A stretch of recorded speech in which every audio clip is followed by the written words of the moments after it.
தேர்தலுக்கான முதல்கட்ட வாக்குப்பதிவு நாளை நடைபெறுகிறது. தமிழ்நாடு, புதுச்சேரியில் 40 தொகுதிகளிலும் ஒரே கட்டமாக வாக்குப்பதிவு. தேர்தலில் போட்டியிடும் பாஜக கூட்டணி வேட்பாளர்களுக்கு தனித்தனியாக மோடி கடிதம்.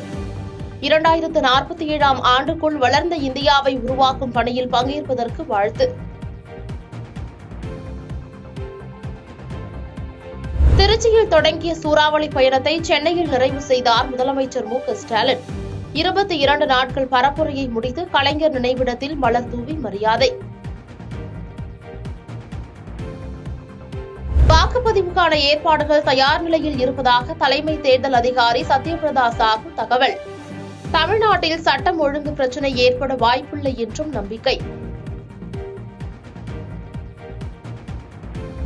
புதுச்சேரியில் பரப்புரை ஓய்ந்ததை அடுத்து 144 தடை உத்தரவு அமல். வாக்காளர்களுக்கு பணப்பட்டுவாடாவை தடுக்க பறக்கும் படை தீவிர கண்காணிப்பு. ஐக்கிய அரபு அமீரகத்தில் கொட்டிய மழையால் சென்னையிலிருந்து துபாய் செல்லும் விமானங்கள் ரத்து. முன் அறிவிப்பு இன்றி விமானங்கள் ரத்து செய்யப்பட்டதால் பயணிகள் அவதி. திருப்பதி ஏழுமலையான் உள்ளிட்ட கோயில்களில் ராமநவமி விழா கோலாகலம். அயோத்தியில் சரையு நதிக்கரையில் மகா ஆரத்தி எடுத்து பக்தர்கள் வழிபாடு. குஜராத்தில் கார் மீது டேங்கர் லாரி மோதி கோர விபத்து. 10 பேர் உயிரிழப்பு. சாலையில் கடும் போக்குவரத்து நெரிசல்.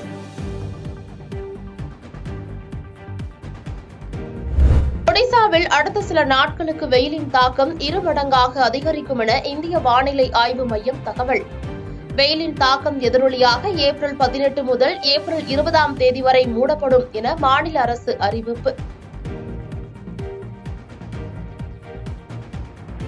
டெல்லியில் தலைக்கவசம் இல்லாமல் அபாயகரமாக பைக் ஓட்டிய 28 பேர் கைது. ரீல்ஸ் எடுப்பதற்காக வந்ததாக கூறியவர்களின் பைக்குகள் பறிமுதல்.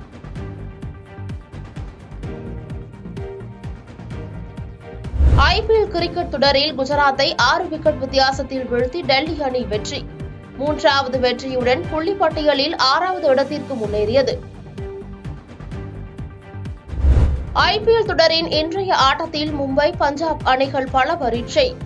3வது வெற்றியை பதிவு செய்ய இரு அணி வீரர்களும் தீவிர பயிற்சி. நடிகர் விக்ரமின் 62வது திரைப்படத்திற்கு வீரதீர சூரன் என பெயர் வைத்த படக்குழு.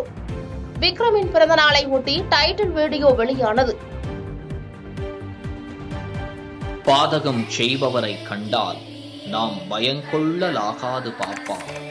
மோதி மிதித்து விடு பாப்பா, அவர் முகத்தில் உமிழ்ந்து விடு பாப்பா. அண்மை செய்திகளை உடனுக்குடன் தெரிந்து கொள்ள இணைந்திருங்கள் இயம்நாடு தொலைக்காட்சியுடன்.